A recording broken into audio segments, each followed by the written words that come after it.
O Evangelho do Senhor Jesus, segundo escreveu o Dr. Lucas, capítulo de número 9, por gentileza.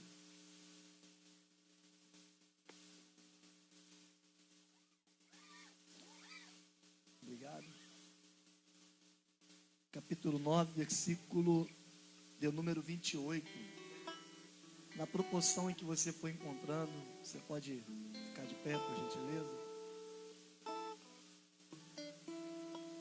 Família que faz tudo, né, pastor? Meu Deus do céu.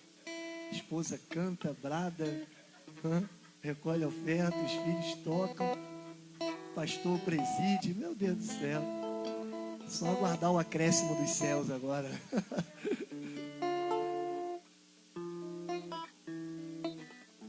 Capítulo 9, versículo 28. Você encontrou, diga amém. Diz assim, queridos. E aconteceu que quase 8 dias depois destas palavras, tomou consigo a Pedro, a João e a Tiago, e subiu ao monte a orar. E estando ele orando, transfigurou-se a aparência do seu rosto, e a sua roupa ficou branca e muito resplandecente. E eis que estavam falando com ele 2 homens, que eram Moisés e Elias, os quais apareceram com glória e falavam da sua morte, a qual havia de cumprir-se em Jerusalém. E Pedro e os que estavam com ele estavam carregados de sono, e quando despertaram viram a sua glória e aqueles 2 homens que estavam com ele. E aconteceu que, quando aqueles se apartaram dele, disse Pedro a Jesus: Mestre, bom é que nós estejamos aqui e façamos 3 tendas, uma para ti, uma para Moisés e uma para Elias, não sabendo o que dizia. E dizendo ele isto, veio uma nuvem que os cobriu com a sua sombra, e entrando eles na nuvem, temeram. E saiu da nuvem uma voz que dizia: Este é meu filho, ou seja, este é meu amado filho, a ele ouve. Você diz amém. Pode tomar teu assento, por favor. Pode continuar com esse fundinho pentecostal, mas só pode ser um pouquinho mais baixinho para mim. Queridos, é bem verdade que todos nós já ouvimos citações referentes à transfiguração de Jesus, o Cristo que se transfigura.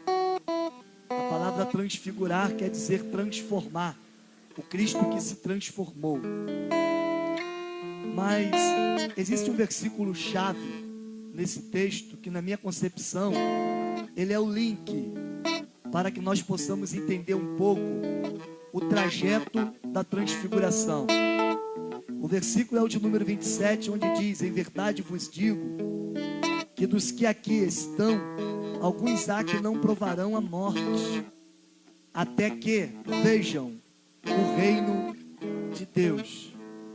Eu confesso que durante algum tempo eu considerei este versículo ser um versículo escatológico. Mas depois eu entendi que não tratava-se apenas de uma hermenêutica, mas de uma gramática textual que nos chama a atenção para atentarmos um pouco mais para aquilo que está inserido no texto. E eu tive uma percepção. A percepção é que Jesus olha para os 12. E uma vez em que ele olha para os 12, ele diz: alguns há, dos que aqui estão, ou seja, não são os 12, são alguns, que não provarão a morte, até que vejam o reino de Deus. Quem são esses alguns dentre os 12? São 3: Pedro, Tiago e João. São os 3 que ele vai deslocar para conduzi-los ao monte para investir em oração. E o verso termina nos dizendo: não provarão a morte até que vejam o reino de Deus. A pergunta que não quer calar é: o que é reino de Deus? Isso é uma pergunta retórica, é para você pensar. O que seria reino de Deus? Reino de Deus e reino dos céus são palavras antônimas ou são palavras sinônimas? É a mesma coisa ou são coisas diferentes?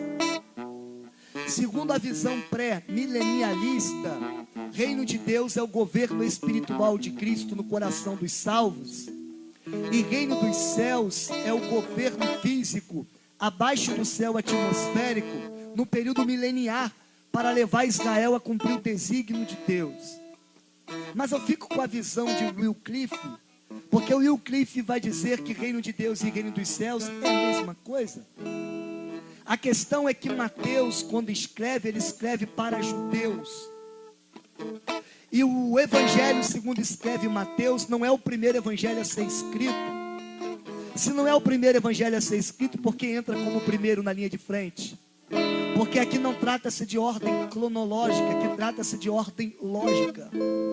Então, quando Mateus escreve para judeus, o propósito é mostrar para os judeus, por intermédio do evangelho segundo escreve Mateus, o cumprimento das escrituras na vinda do Messias.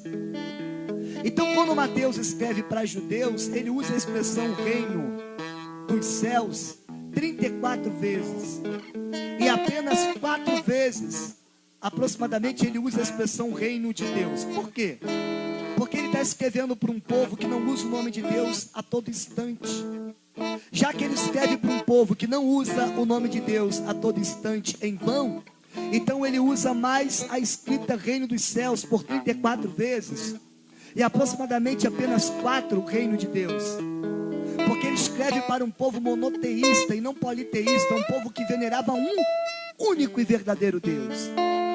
Já os outros evangelistas escrevem para gregos e para romanos. Então, uma vez que eles escrevem para gregos e para romanos, eles estão escrevendo para povos pagãos, povos politeístas. Então, eles vão usar mais vezes a expressão reino de Deus e poucas vezes a expressão reino dos céus, porque o intuito é refutar a idolatria e enfatizar a veneração a um Deus único e verdadeiro.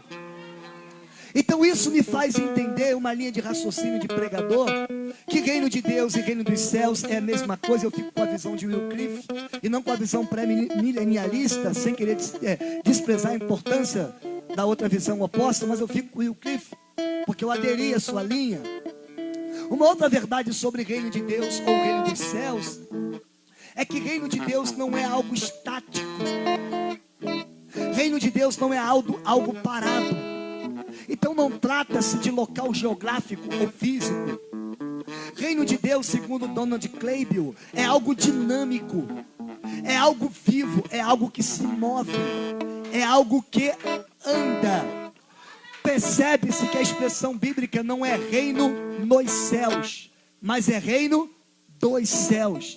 Se não é reino nos céus e sim dos céus, se fosse nos céus, seria algo estático, porque está apontando para lugar. Mas não é no céu, é dos céus. Então significa dizer que é o que é do céu implantado na terra. Então aonde existe o reino de Deus ou o reino dos céus? Aonde houver um grupo de pessoas arrependidas pelos vossos pecados e decididas por Cristo, ali estará o reino de Deus e ali estará o reino dos céus. Eu posso liberar uma palavra sobre a tua vida? O reino de Deus e o reino dos céus está sobre nós hoje aqui nesse lugar. Então Jesus, ele olha para 3, ou melhor, ele olha para 12, e ele diz: alguns há dos que aqui estão, que não provarão a morte, até que vejam o reino de Deus. Ele olha para 12, porém ele descarta 9 e ele enfatiza 3. Quem são esses alguns que não vão provar a morte até que vejam o reino de Deus? Pedro, Tiago e João. É de uma forma categórica para não ficar sombra de dúvida e nós entendermos o que Deus quer falar aqui hoje. Então significa dizer que há um investimento em intimidade nesses 3. Porque se existe uma coisa que Deus se agrada, é investimento em intimidade. Percebe-se que quando Adão peca, Deus não diz o que fez, Deus diz onde estás. Se Deus dissesse o que fez, Deus estaria preocupado com o regulamento. Mas como Deus diz, onde estás? Ele está preocupado com o relacionamento. Quando Caim mata o seu irmão, ele diz o que fez? Não, ele diz o que faz. Porque Deus não está preocupado, onde estás? Porque Deus não está preocupado com o regulamento. Regulamento é consequência de relacionamento. Porque uma vez em que eu enfatizo o relacionamento, eu estou investindo em intimidade. E quem tem intimidade cumpre regulamento. Eu estou sozinho ou tem alguém comigo aqui hoje? Então, se em Gênesis ele pergunta a Adão, onde estás? Relacionamento vertical. Se em Caim e Abel ele pergunta a Caim, onde estás? Relacionamento horizontal. Entenda uma coisa, o reino de Deus é dotado de relacionamento vertical e na horizontal. É relacionamento com Deus e é relacionamento com meu irmão. Se há investimento em relacionamento, automaticamente haverá intimidade. E se há intimidade, há cumprimento de regulamento. Eu estou sozinho, tem alguém comigo aqui hoje para adorar? Então ele pega esses três e sobe. Aí o versículo de número 28 diz assim: e quase 8 dias depois de ter dito ele essas palavras, subiu o monte com eles para orar. Quase 8 dias depois de ter dito qual palavra? Alguns há, dos que aqui estão, que não provarão a morte, até que vejam o reino de Deus. Nesse contexto, reino de Deus trata-se da transfiguração de Cristo. O verbo se faz carne. O Deus vivo se veste de cabelo, carne, pele, ossos e habita entre o homem para cumprir o seu ministério. Então o reino de Deus aqui é a transfiguração. Imagine a cena, é como se Cristo abrisse um fecheclé naquele corpo humano, se despisse daquele corpo, e saísse e se revelasse aos seus discípulos como verdadeiramente Ele é. Então, nesse contexto do texto que nós lemos, reino de Deus ou reino dos céus, trata-se da transfiguração de Cristo. Se trata-se da transfiguração de Cristo, tendo Ele quase 8 dias depois de ter dito Ele essas palavras, subiu o monte para orar. Pega isso. Então significa dizer que quase 8 dias depois de ele dizer que eles não iriam morrer até que vissem o reino,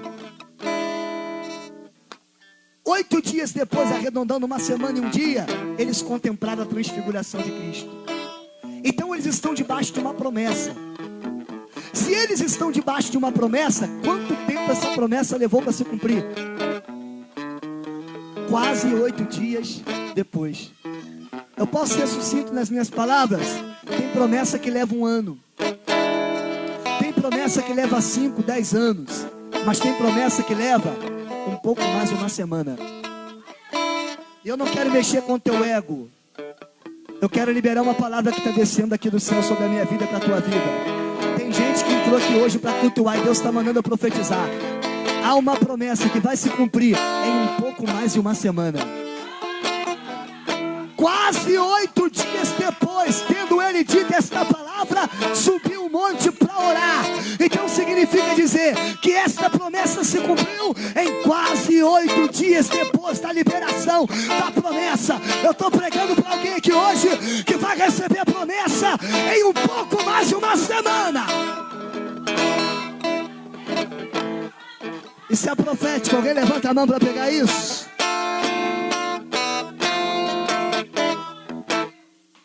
Diz o texto sagrado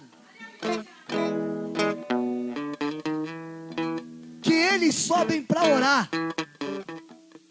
Eu gosto dos mistérios, entenda isso. Só vem um pouquinho devagar comigo.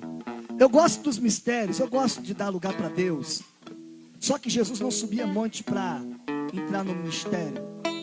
Jesus subia monte para orar. Então o propósito aqui é treinar quem vai ficar. Porque Cristo sabe que Ele vai voltar para o Pai. Seu ministério foi um ministério curto, mas um ministério eficaz. Jesus foi preparado 30 anos para exercer um ministério de 3 a 3 anos e meio. Tem gente que quer ser preparado 3 meses para exercer um ministério de 30. É melhor estar preparado e não ter oportunidade do que ter uma oportunidade sem você estar preparado. Então Jesus está ensinando que o segredo não está na extensão do tempo. O segredo está na eficácia do tempo. Tem alguém comigo? Eu estou sozinho aqui hoje. Ele está treinando quem vai ficar. E não existe treinamento melhor do que a oração. Não existe ministério consolidado, solidificado, sem que seja a base da oração. Entenda uma coisa, devagarzinho para mim na guitarra. Entenda uma coisa, John Wesley orava 6 horas por dia. Dê uma analisada na biografia de John Wesley. Se você não tiver graça para orar como John Wesley, siga o exemplo de Billy Graham. Uma vez alguém perguntou: Billy Graham, quantas horas você ora? Billy Graham responde: eu não passo de 10 minutos orando, mas eu não fico 10 minutos sem orar. Um dos maiores pregadores do século XIX, por nome de Moody, era carregado da graça e da unção de Deus. O internauta perguntou: Moody, onde consiste tanta unção de Deus na tua vida? Tu ora 1 hora? Ele disse: não. Ora 2 e 3? Também não. Quantas horas você ora, Moody? Eu oro 10 minutos, mas eu oro todos os dias. O segredo não está na extensão do tempo, o segredo está na constância. Não adianta passar muitas horas hoje orando e passar o decorrer de toda a semana sem falar com Deus. Rick Warren vai dizer que ministério é como maratona. Ó, o interessante não é velocidade. Já viu como os caras correm na maratona? Mas eles vão até o final e cruzam a linha de chegada. Deixa quem quiser acelerar. Deixa quem quiser correr demais. Vai devagar, mas vai até o final e cruza a linha de chegada. Só quem vem para adorar o nome de Jesus.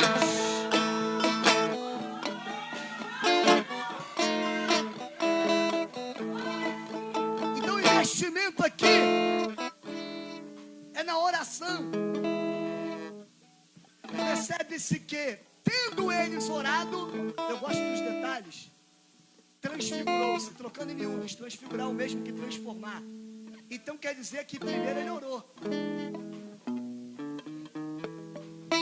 para depois transformar. Pega a regra.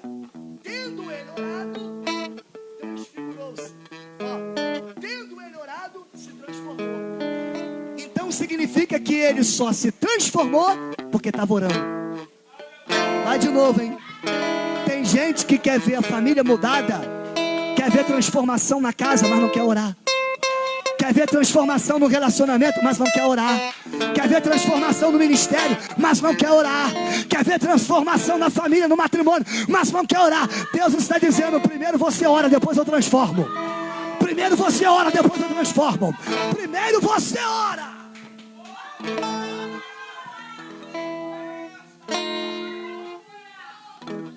O texto não diz, Fabiano, e transfigurou-se e depois orou. Não.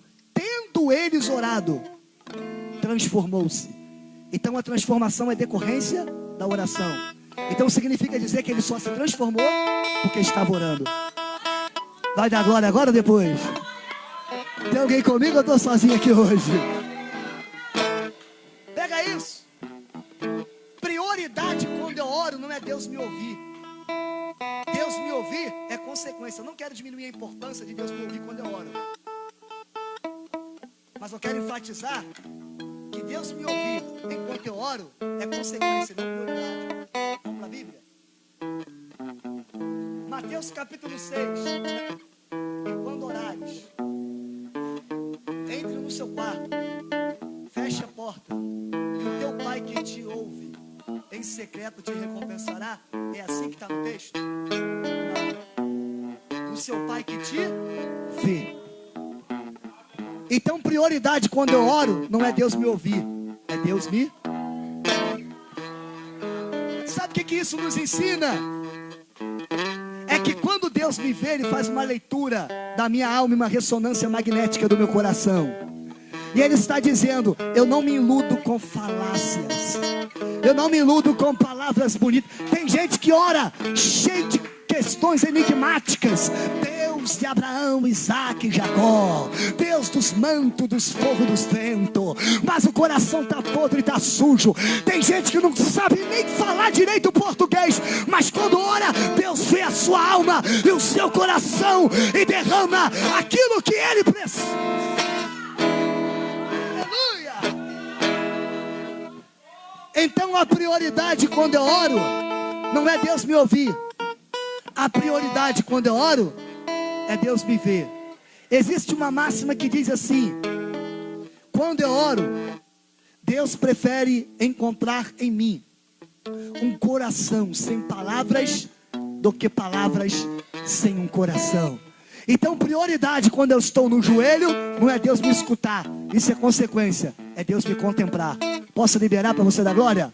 Deus está contemplando a alma e o coração de alguém aqui hoje. Quem sabe você está sem força de liberar a voz. Só Deus sabe o que tu está passando, o que tu está enfrentando. Deus está dizendo: não se preocupe, eu já fiz a leitura da tua alma e do teu coração, e eu sei o que tu necessita e vem buscar aqui hoje. Alguém pega isso?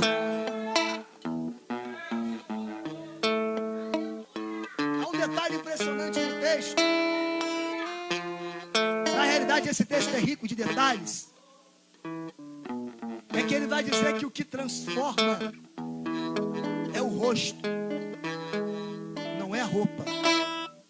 A sua roupa brilhou, não se transformou. O que se transformou foi a sua face. Por que o que transforma é o rosto e não a roupa? É para você pensar. Porque a roupa representa o que eu tenho, o rosto representa o que eu sou. E não adianta Deus transformar o que você tem se você continua a mesma pessoa. Primeiro Ele te muda, primeiro Ele te lapida, primeiro Ele te transforma, para depois Ele mudar aquilo que tu tem. Uma vez em que Ele te transforma, automaticamente a sua roupa muda. Eu não estou falando de uso e costume, estou falando de ordem e decência. Tem alguém comigo aqui ainda? Uma vez em que a tua vida ela é transformada, automaticamente tudo aquilo que você possui é mudado. Então isto significa dizer que o brilho das suas vestes é decorrência da transformação do seu rosto. Porque o meu rosto revela o meu caráter e a minha roupa revela as minhas condições. Tem alguém comigo ou eu estou sozinho? E aquilo que você possui é importante, mas não mais do que o teu caráter. Porque com a tua condição você pode comprar uma cruz, mas você não compra a salvação. Tu pode comprar um calmante, mas tu não compra o sono. Tu pode comprar uma casa na beira da praia, mas você não compra um lar nem uma família. Você pode comprar o corpo de uma mulher, mas você não compra o seu orgasmo. Você pode decidir quem é rico e quem é pobre, mas com caráter você decide quem é feliz e quem é infeliz. Deus está preocupado em lapidar e transformar o seu caráter. Lefai Jeová, Calabachandarábia, Epassarábia, Lefai Jeová. Há um varão de autoridade aqui nessa casa. Eu sinto a graça dele. Há um anjo que grita no meu ouvido e diz: profetiza, porque eu quero transformar.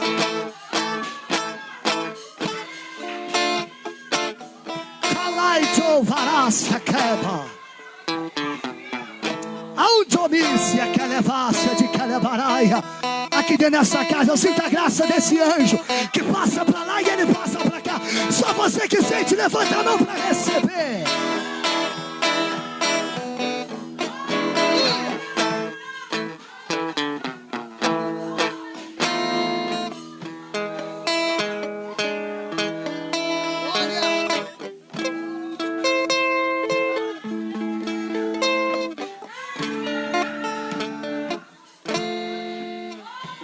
Existe uma palavra do grego que se chama metanoia.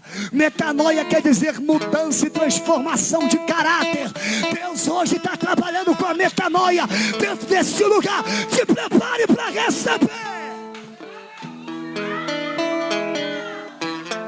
Olha,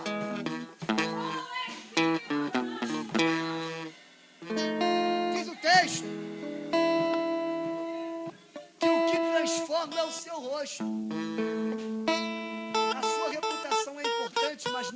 importante quanto o seu rosto, porque a sua reputação é a sua foto, mas o seu caráter é a sua face. Vai dar glória agora ou depois? Tem alguém comigo? Eu estou sozinho aqui hoje. Bem baixinho na bateria comigo, senão eu vou acelerar. Daqui a pouco estou cantando corinho, eu perco o fim da meada. Segura a bateria só um pouquinho.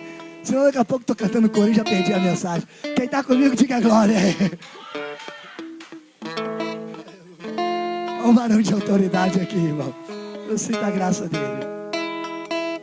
Diz o texto que Jesus está investindo nesses 3 em oração. Se você olhar sem querer diminuir a importância dos 9, mas quem foram esses 3? Tiago foi pastor presidente, segundo Atos dos Apóstolos, pastor presidente. Pedro foi pastor no núcleo de Jerusalém. Pedro foi o autor segundo a missiva, escreveu Pedro também as suas cartas. E João, quem foi João? João foi o discípulo que, segundo alguns teólogos, ouviu as batidas do coração de Deus, porque ele reclinava a sua cabeça no peito do mestre para poder descansar. Então ele escuta as batidas do coração de Deus. Foi o autor da missiva, segundo escreveu João, 1ª, 2ª e 3ª missiva, e um dos livros mais fascinantes e mais enigmáticos da Bíblia, o livro do Apocalipse. Então esses camaradas tiveram um negócio diferente, sem querer diminuir a importância dos 9, mas esses 3 camaradas aqui, Fabiano, eles tiveram um negócio diferente. Isso nos fala de relacionamento, investimento, intimidade, que só é gerado à base da oração. Eu estou sozinho ou tem alguém comigo? Existe uma máxima que diz que existem coisas que Deus permite para eu orar, e existem coisas que Deus permite porque eu orei. Pegou, né? Vai de novo, hein? Tem coisas que Deus permite acontecer ao teu redor para você entrar para a oração. E tem coisas que Deus permite acontecer ao teu redor porque você já estava em oração. Há uma graça de Deus aqui, uma nuvem rasteira que passa. Eu não sou evangélico de berço. Eu me converti no Dr. Serrano Neves, Bangu 3, presídio de segurança máxima. Há 23 anos eu sirvo a Deus e há 13 anos eu sou pastor. Claro, tem 3 filhas, já sou até avô. Vai dar glória agora ou depois? Jesus é bom, né, irmão? Avô novinho. Dá glória a Jesus. Se você acompanhar ela no status, vai ver ela vinda, é linda, puxou minha genética. Dá glória a Jesus aí, irmão. Aleluia. Eu me converti no Dr. Serrano Neves. E na base da corrupção, poderes bélicos pesados entravam. Não, preso não é burro, preso não faz rebelião, preso tenta fugir. Se rebelião der errado, aí gera, se fuga der errado, aí gera rebelião, ressalvando. Por quê? Porque a rebelião é uma forma de negociação para Core, Bope, Getã, Sói não soltarem os cães, entrarem endemoniados e fazer uma chacina, uma segunda Carangeru. Quem está comigo também? E o ex-formigão do Complexo do Alemão, o hoje presbítero Edson, está na rua já há anos, virou para mim e falou assim: Malafaia, vamos orar, porque os caras do colégio, que tinha escola lá dentro, colocaram bomba C4, vários quilos, uma bomba de alto poder de destruição, no paredão. E essa bomba, ela é computadorizada. Já começou a contagem regressiva para ela explodir. Eu pensei, poxa, estou tantos anos aqui servindo a Cristo. Já fui vice-dirigente uma vez, dirigente 2 vezes da igreja aqui dentro. Eu falei, Jesus, eu quero te servir lá fora. Te servir aqui dentro está sendo tão bom, imagina lá fora. Eu falei, Deus, envia um anjo lá para desativar aquela bomba. Porque o diabo está enganando o ímpio, que se o muro cair, ele vai embora. Vai não, se o muro cair, morre geral aqui dentro. E eu disse, envia um anjo lá e desativa. Começou a contagem regressiva do 10. 10, 8, 5, 4, 3, 2, 1. E a bomba não explodiu. Como se não bastasse, tinha um jovem da Providência, por vulgo de Bolado, que disse, morra eu, mas os amigos vão embora. Jogou uma granada M9 em cima da bomba, deu uma rajada de metralhadora Ulu. E mesmo assim, a bomba não explodiu. Você não entendeu? O que eu quero dizer para você é o seguinte, a oração ainda desarma a bomba. Tem alguém comigo ou eu estou sozinho aqui hoje? Deus está mandando eu dizer algo aqui hoje. Está descendo um feedback do céu. Continue orando, continue clamando, continue buscando. Que as bombas que você não está vendo, que está alojada no muro, Ele está enviando o anjo para desativar na noite desse. Calefaia. Bebiácia, Jonidácia, Calefaia. Ai, Devarácia.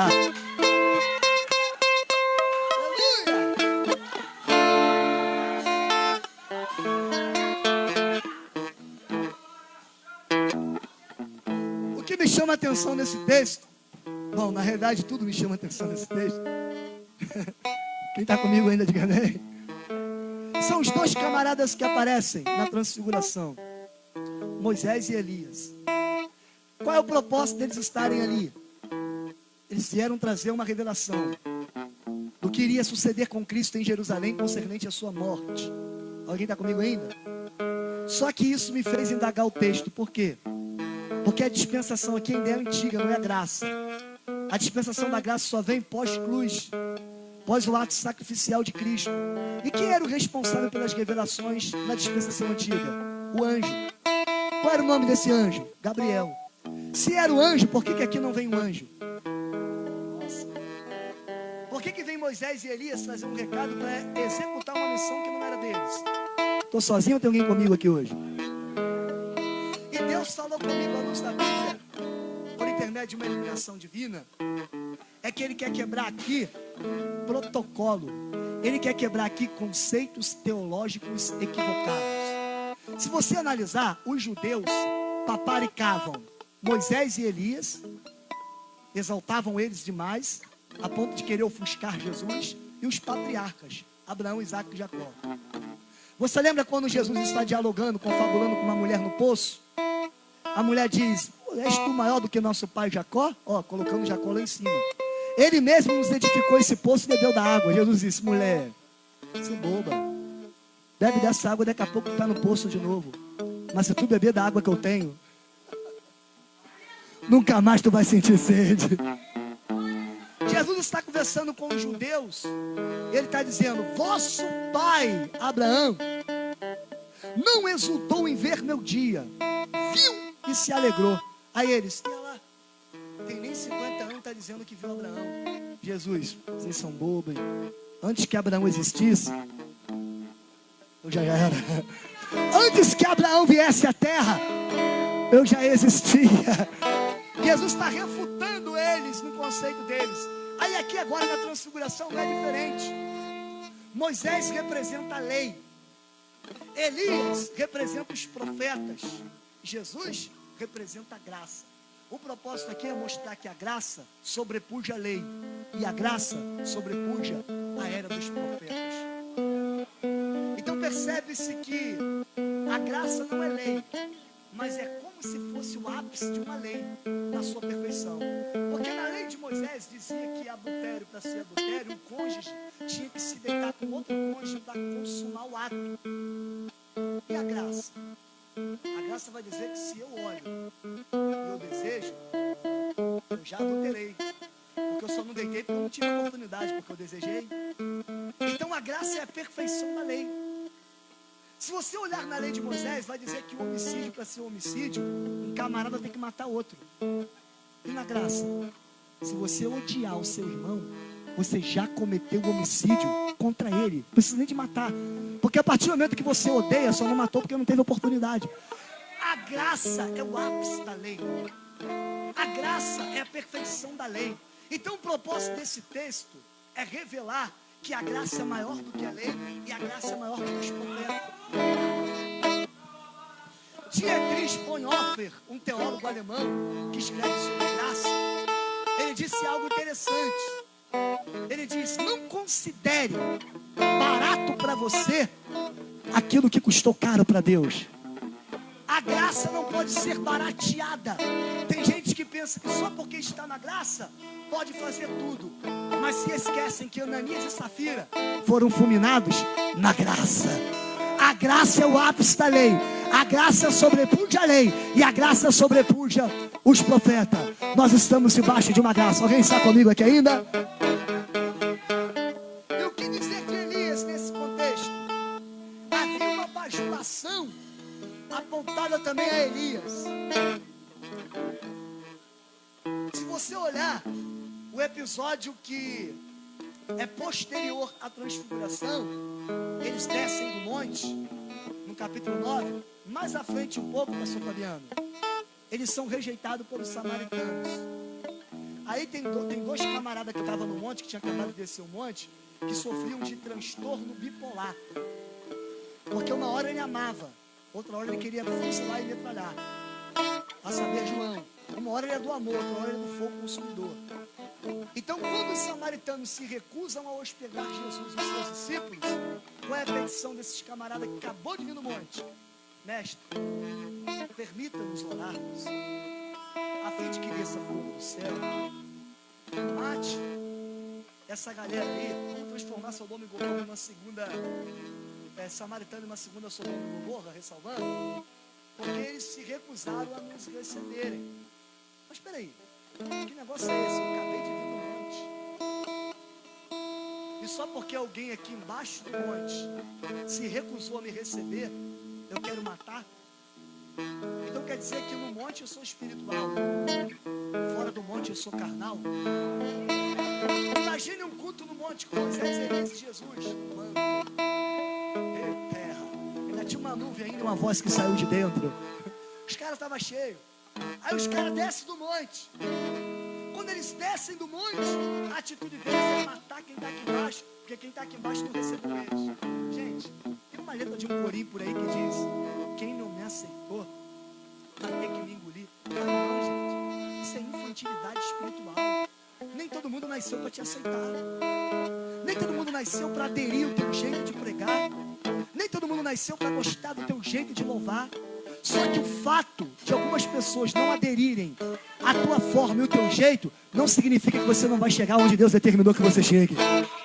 Você não está condicionado à opinião dos outros. Você está condicionado à eternidade, aos céus. Porque há um Deus nos céus que já fez projeção sobre a sua vida aqui na terra. Só quem pega isso, levante a mão e adore o nome dele.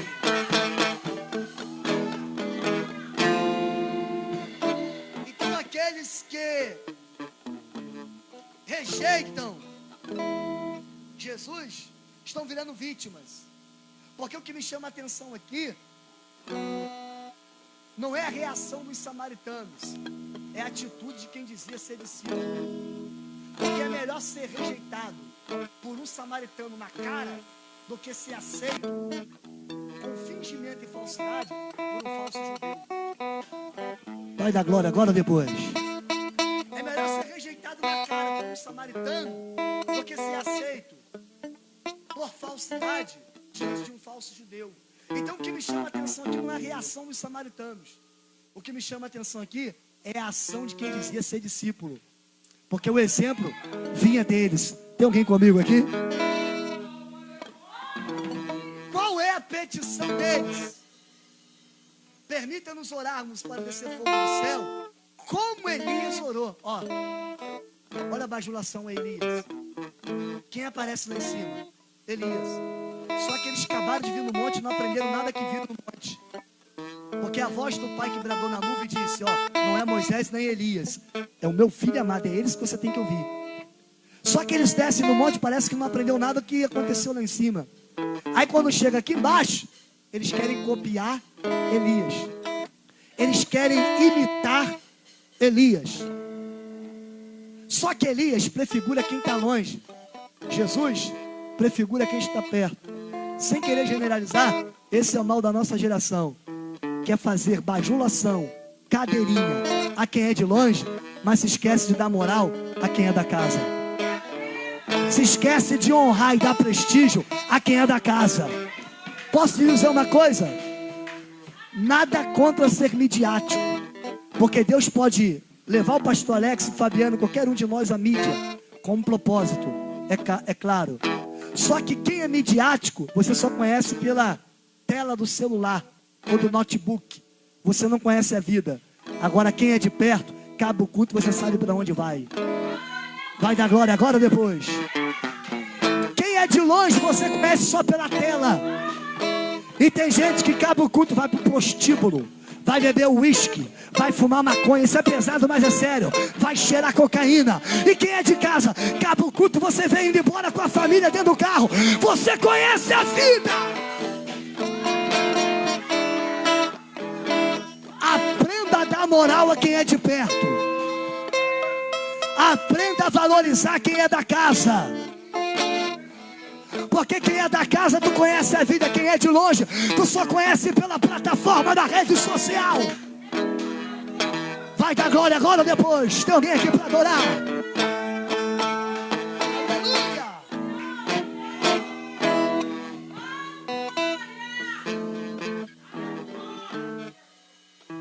O texto me faz entender que o que Elias fez foi tolerado, mas não aprovado por Deus. Porque a resposta de Jesus à petição de João e Tiago me revela isso.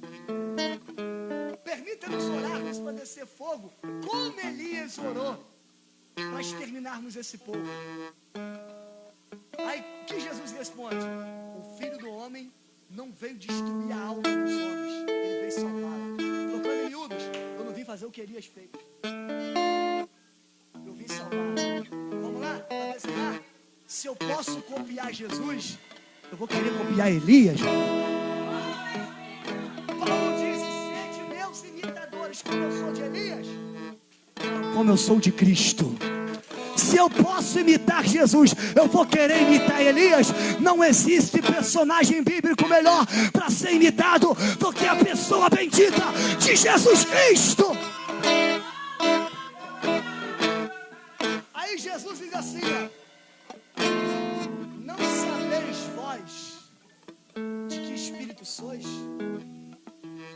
Trocando em miúdos, tem obreiro que não sabe de que lado ele está. Uma hora ele é do amor, outra hora ele é de passar a espada, o fogo. Uma hora ele é do bem, outra hora ele é do mal. Uma hora ele usa aquela frase que para mim é uma das mais mentirosas da rede social, hashtag tamo junto. Isso é brabo. Fora disso. Quem está comigo diga amém. Então uma hora ele diz, tamo junto. Mas por trás, sabe qual é a diferença da serpente para o escorpião? É que a serpente tem veneno na boca, o escorpião tem veneno na cauda. Então você não deve temer o escorpião quando vem de frente, você deve temer ele quando ele vira as costas. Porque tem gente que pela frente tamo junto, mas por trás injeta o veneno. Tem gente que pela frente fala bem, mas por trás fala mal. Tem gente que pela frente está fechado contigo, mas por trás está doidinho para ver a porta arriar, para sair por aí espalhando a tua queda. Mas Deus está dizendo, fique tranquilo, porque eu vou te revelar quem é de verdade e quem é de mentira, quem está do teu lado e quem não está.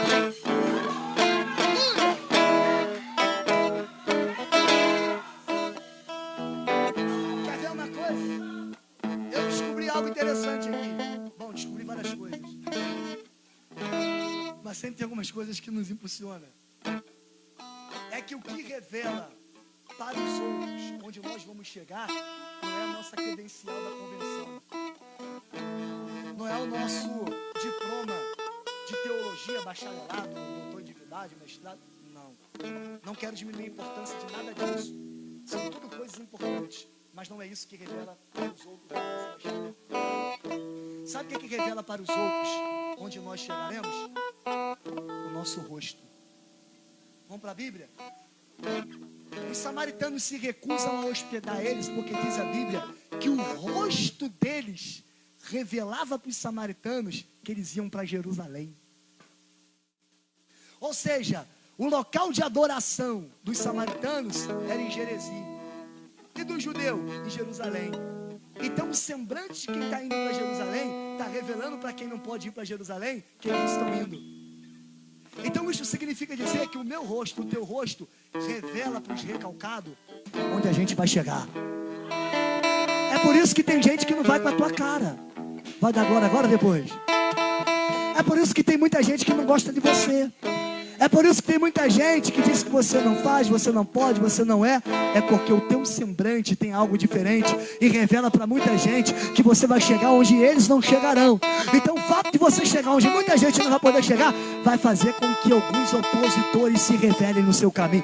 Mas Deus está dizendo, independentemente dos opositores, quem determinou onde você vai chegar sou eu. Quem determinou onde você vai chegar sou eu. Tem alguém comigo aqui ainda?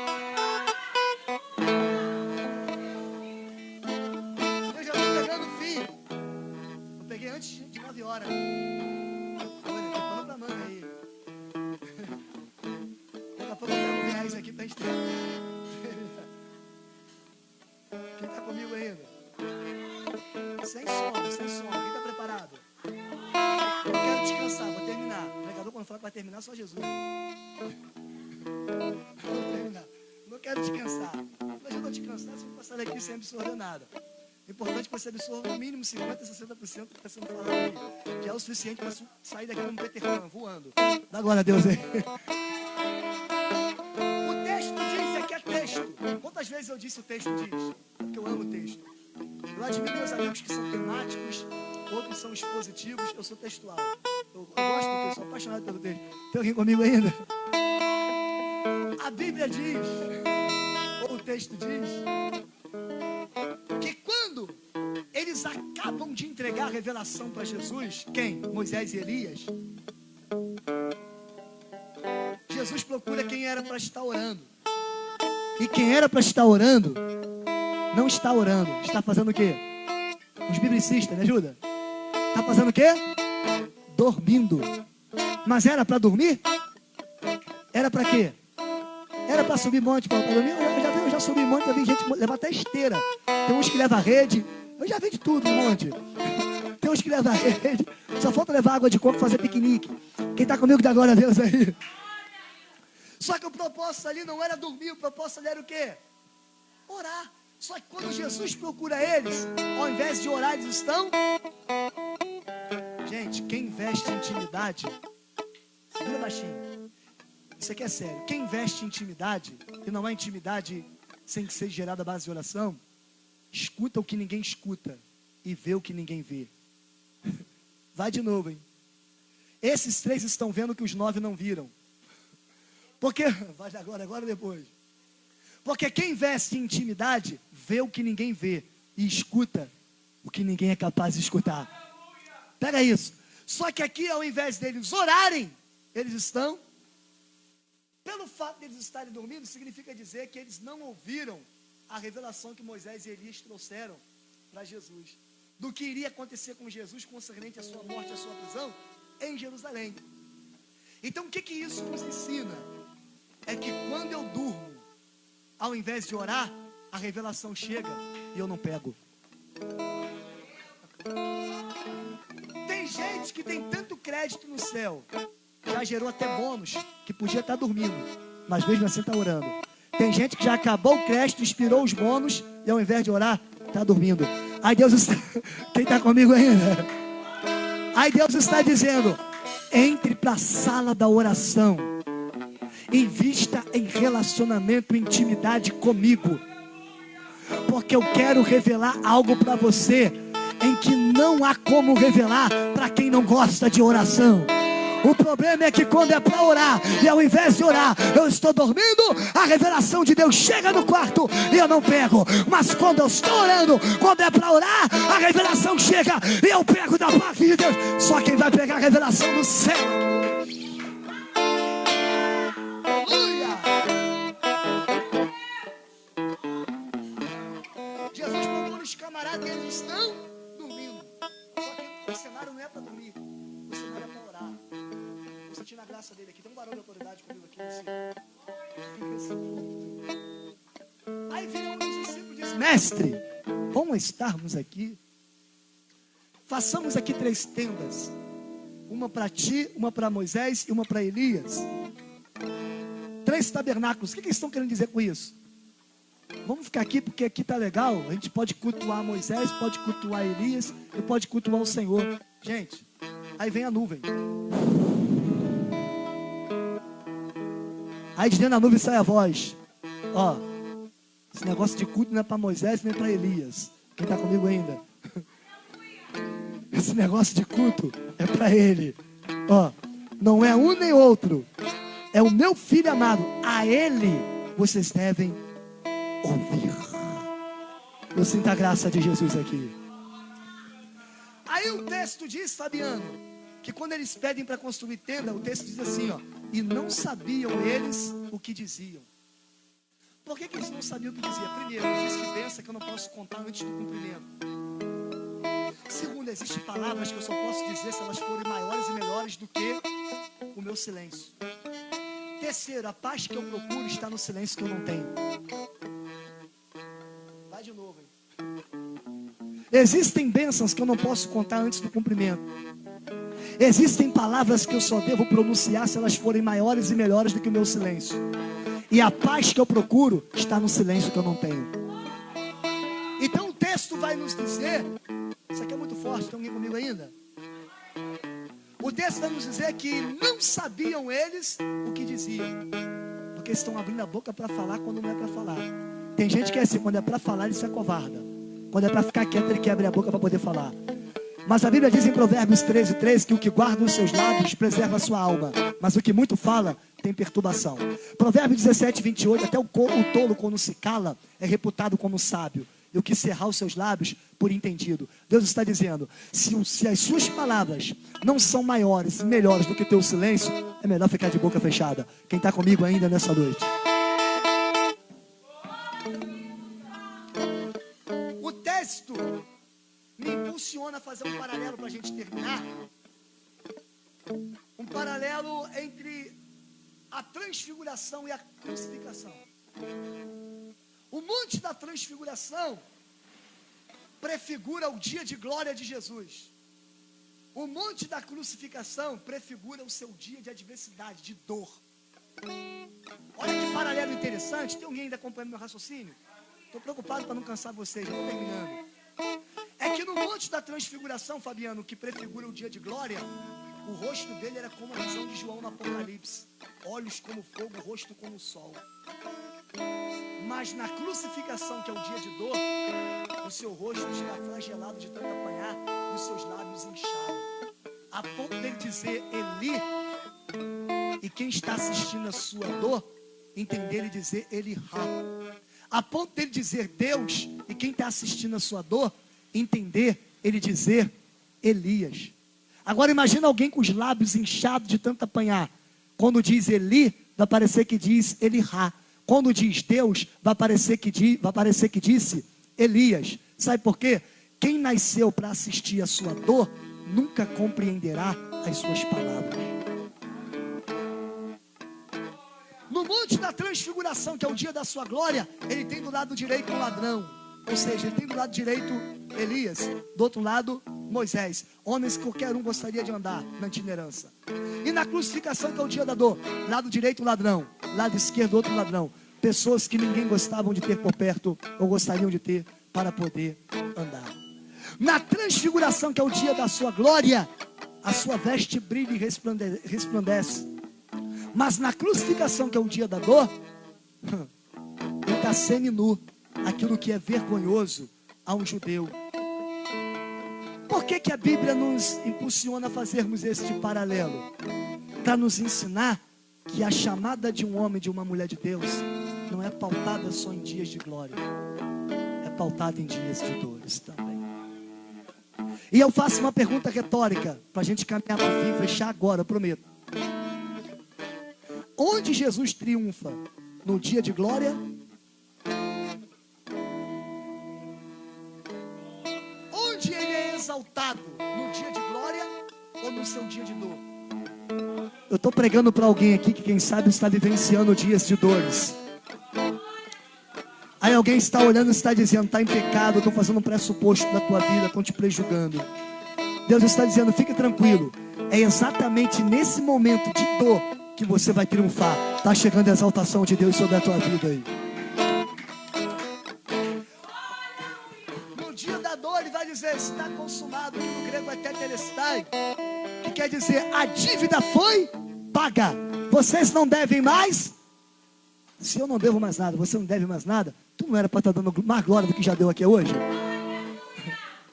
Se a dívida que foi paga é uma dívida que não tinha condições de pagar, mas ele pagou por você, tu não era para estar dando glória até de pé se bobear? Então abre a boca para poder adorar o Cordeiro de Deus, porque nós não devemos mais nada. Aleluia! Eu já ouvi alguém dizer que quando Jesus morre, o inferno fez festa. Eu em parte discordei, porque se existe uma coisa que o inferno não queria, era que Jesus morresse. Porque o perdão, a remissão, está no ato sacrificial de Cristo. Não havia perdão de pecado no Antigo Testamento sem sacrifício. E para ter sacrifício tinha que ter morte. Então, se existe uma coisa que o inferno não queria, Fabiano, era que Jesus morresse. Era que ele viesse dizer que está consumado. E tudo fosse cumprido naquele momento, os desígnios e os propósitos do Pai inserido no Filho. Então, se há uma coisa que o inferno não queria, era que Jesus viesse morrer. Aí eu já vi alguém dizer que ele brilhou aquela luz lá no inferno, no meio da escuridão, tomou as chaves ali do inferno e etc e tal.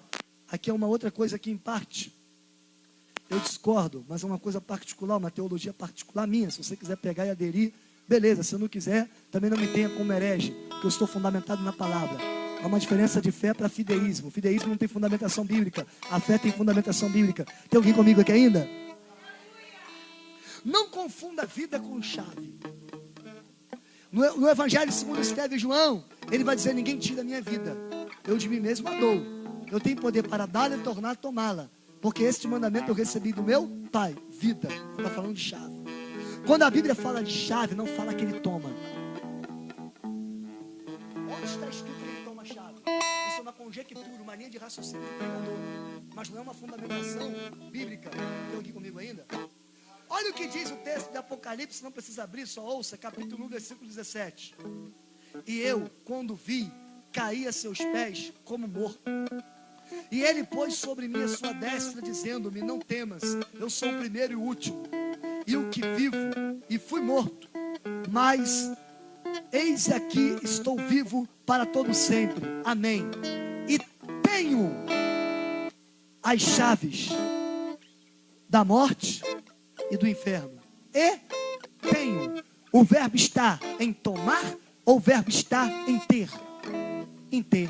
Se o verbo estar em ter e não em tomar, significa dizer que quem é o diabo e o inferno para ter alguma coisa, a fim de que Jesus precise tomar deles. Posso liberar mais profundo? As chaves sempre esteve, hoje estão e sempre estarão nas mãos de Jesus Cristo. Nem do inferno o diabo tem chave. Está tudo na mão de Jesus. Se está tudo na mão de Jesus, levanta uma mão, levanta as duas mãos, abra a sua boca para adorar o Cordeiro de Deus, porque a graça dele está aqui.